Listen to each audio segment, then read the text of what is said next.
Fala aí pessoal, tudo bem? Como vocês viram na thumb HCTR chegando no canal. Pessoal, olha só, eu não tenho pretensão de acompanhar o HCTR aqui, porque para mim não faz muito sentido acompanhar esse fundo, sendo que a gente tem tanta coisa boa, tanta coisa interessante para fazer, para trazer aqui, e a quantidade de tempo que eu tenho também não justificaria, a não ser que esse vídeo tenha muito acesso. Por mais de, eu considero para começar a pensar em fazer o acompanhamento mensal do HCTR, que esse vídeo tenha pelo menos uns 1.500 a 2.000 visualizações e uns 100 likes, pelo menos. Então, se você tiver interesse, faça um movimento e aí sim eu acompanho o HCTR. Mas por que eu estou trazendo o HCTR hoje, pessoal? Porque é o seguinte, como vocês sabem, eu tenho um grupo do WhatsApp, onde tem quase 600 pessoas, 600 investidores, né, de fundos imobiliários, e vira e mexe pipocam notícias, né, alguns pontos, e um dos membros me mandou no privado essa mensagem, esse tweet aqui, que eu vou colocar aqui para vocês. Obviamente eu não vou colocar o nome da pessoa, e até porque é fácil de achar, e eu tenho certeza que essa pessoa, esse analista que colocou essa informação, eu vou deixar ela aqui do lado, né, para vocês, ele colocou essa informação. Eu tenho certeza que ele não quis dar a entender isso, mas lendo essa informação dá a impressão que pode ter uma outra interpretação. E como vocês podem ver aqui, eu vou até ler aqui, ó. Resolvi dar uma lida no relatório gerencial do HCTR e me deparei com essa tabela em que só 17% da carteira de crédito do fundo está em dia. Para esse nível de problemas, nem está pagando tão mal. Aí ele colocou essa tabela aqui. E aí, o que leva a crer quando você olha esse tipo de informação? Que 17% só da carteira está fazendo com que o fundo gere um yield muito alto. E não é bem assim, pessoal. Então, eu quis trazer aqui para vocês o relatório do HCTR. Faz tanto tempo que eu não abro esse relatório que ele mudou bastante, né, em termos de demonstração. Antes ele era na vertical, agora é horizontal. Também não sei quanto tempo faz que isso mudou. Faz tanto tempo que eu não abro o relatório desse fundo. Então, pessoal, eu não vou contar a história aqui, acho que todos vocês já estão carecas de saber o que aconteceu com a HCTR, DEVA, TORD, né, esses fundos high yield que passaram por por grandes problemas. E aqui a gente vê o reflexo dos problemas, né, o fundo pagando, e aí a gente vê, imagina só, 17% dos ativos que estão em dia pagando 0,36 de dividend yield por mês, o que dá de dividendo, né, e pagando dividend yield mensal de 1,2%. O que é muita coisa se a gente for analisar. Um fundo com 17% só de ativos em dia pagando tudo isso, então imagina se ele resolver aumentar essa quantidade de pagamentos em dia, para quanto que vai esse dividendo. Então é isso que eu quis trazer para vocês, que não é bem assim. E aí, aqui só para vocês verem, aqui a gente vê a diferença, né, entre o valor de mercado do fundo e o valor patrimonial dele. É um absurdo a diferença, né? Ainda mais para um fundo de dívida, como a gente vê como o mercado judiou do fundo, e porque não gosta, é por causa das besteiras que a gestão fez. Teve até um movimento aí recentemente de um grupo de cotistas, né, querer trocar a gestora, e eu não sei que pé que deu. Aliás, se vocês sabem que pé que tá, deixa aqui nos comentários, porque eu parei de acompanhar isso. Mas vamos lá, o que eu quero mostrar para vocês, aqui eu falando da distribuição de 0,36 por coto, que dá um dividend yield de 1,2, que é bastante, né, se a gente for ver comparado com outros fundos. E aí eu vou voltar aqui, mas da onde que saiu isso, né? Eu não vou olhar aqui, pessoas, se vocês tiverem, como eu falei, se vocês tiverem interesse que eu acompanhe mensalmente o HCTR, deixa aqui nos comentários, mas eu preciso que tenha um certo número de visualizações e até para compensar e valer a pena a gravação. Mas o que eu quero mostrar, pessoal, é esse gráfico aqui, da onde que ele veio.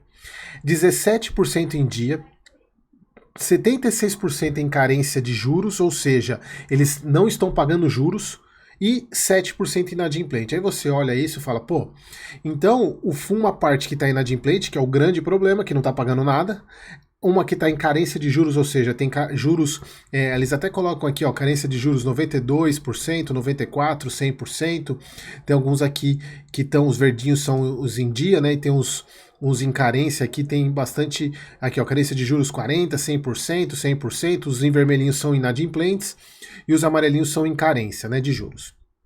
Mas o que é importante de vocês entenderem, até para não levar isso, e aqui que vai um ponto importante. Pessoal, olha só. Primeiro ponto. existe uma diferença entre regime contábil, o regime competência e regime caixa. O que isso significa?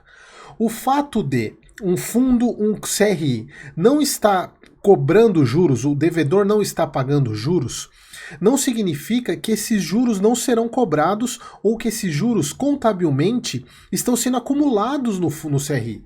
Então, o CRI, em tese, contabilmente, é como se ele estivesse recebendo esses juros.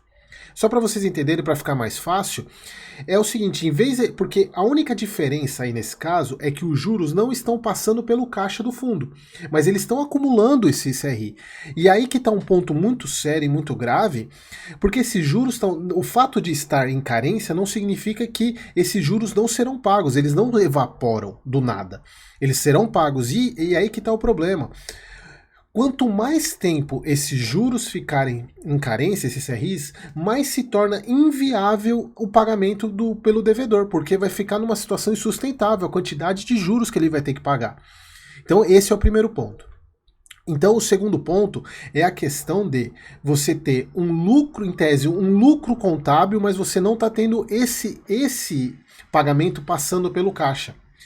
E aí que está a grande questão, eles estão gerando movimento contábil para o fundo. Só que aí que está o ponto. Como esses CRIs eles não estão em prejuízo, eles não estão inadimplentes, ou seja, que são esses daqui, né, que o fundo está marcando, em tese os inadimplentes, a administradora pode marcar a zero o CRI. No caso do em carência, o CRI continua valendo a mesma coisa. E esses juros, ao serem acumulados, eles geram, em tese, um lucro contábil, ou seja, uma receita contábil, na verdade, é o melhor termo para usar. E aí o que acontece? Como você tem CRIs, esses 17%, sendo pagos normalmente, para compensar esse regime, esses outros CRIs que não estão tendo caixa, mas em tese eles estão tendo receita contábil, o fundo usa a amortização desses CRIs que estão em dia para compensar esse lucro desses CRIs que estão em carência.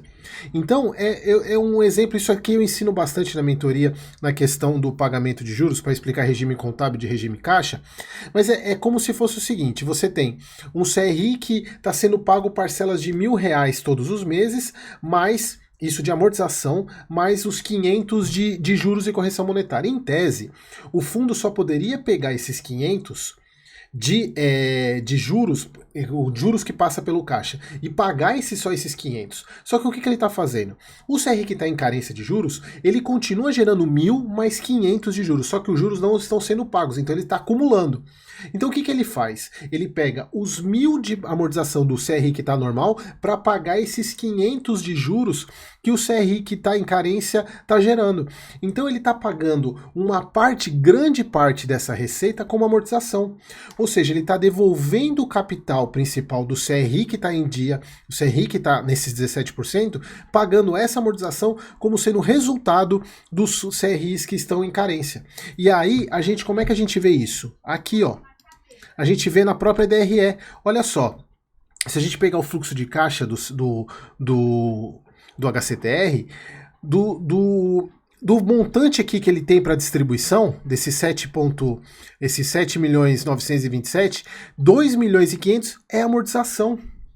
Então ele está pagando a amortização desses CRIs. Então por isso que ele paga esse dividendo em tese alto, mas não é referente somente aos 17, ele está pagando referente aos outros CRIs também. E aí, isso não é distribuído como amortização em tese, porque ele reconhece isso como lucro, porque contabilmente falando, os outros CRIs estão em lucro. Então ele pega esse dinheiro que está circulando pelo caixa como amortização e usa para pagar como se fosse lucro dos outros CRIs. Então você não recebe, você cotista, você não está recebendo isso como amortização, você está recebendo isso como dividendo mesmo. O MXRF, não sei se vocês são mais antigos aqui, lembra, acho que foi 2022 que ele teve um problema com a CVM exatamente por isso, dele distribuir, ele não ter lucro contábil, na verdade ele não tem lucro caixa, e ele tem lucro contábil por causa de marcação e distribuir isso, em tese isso seria amortização, só que como ele teve lucro contábil, ele não teve lucro caixa, ele não poderia distribuir. Mas ele transforma esse regime contábil de lucro contábil para lucro caixa. Isso foi um rolo, mas acabou que nada aconteceu, tanto é que o HCTR faz isso. Aí você pode me perguntar, Eric, todos os fundos de papel fazem isso? Não, vários fundos, eles trabalham o regime administradora, ela trabalha CRI por CRI, ela não mistura as receitas dos CRIs. E ainda mais quando você tem um fundo com várias securitizadoras, eles não misturam isso. Mas dependendo do fundo, por exemplo, no caso da HCTR, ele mistura tudo no mesmo balaio, recebe todo o dinheiro que está ali, pega, apura contabilmente e o que tem de caixa, mesmo que é amortização de um CRI, ele distribui. Então, pessoal, aqui eu só quis trazer esse vídeo para vocês, que é um vídeo mais educativo do que qualquer outra coisa e nem de acompanhamento do HCTR, é para vocês tomarem muito cuidado com esse tipo de informação, para não tomar decisões precipitadas. Fala, poxa vida, se o HCTR está pagando tudo isso apenas com 17%, imagina se ele aumentar para 20%, aumentar para 30%, aumentar para 40%. Na verdade, nisso não está acontecendo, pessoal. Ele está usando os outros CRIs para pagar esse lucro. Só que em uma manobra contábil, ele está usando o que seria a amortização como um lucro para distribuir como dividendo. Tá bom, pessoal? Então, em termos de HCTR, se fizer sentido para vocês, deixa aqui nos comentários que eu trago mais vídeos para vocês. E se não ficou claro, deixa aqui, fala, Eric, não entendi, explica de novo, que eu posso até abrir uma live para explicar ou fazer outros vídeos para explicar isso, tá bom, pessoal? Espero vocês no próximo vídeo.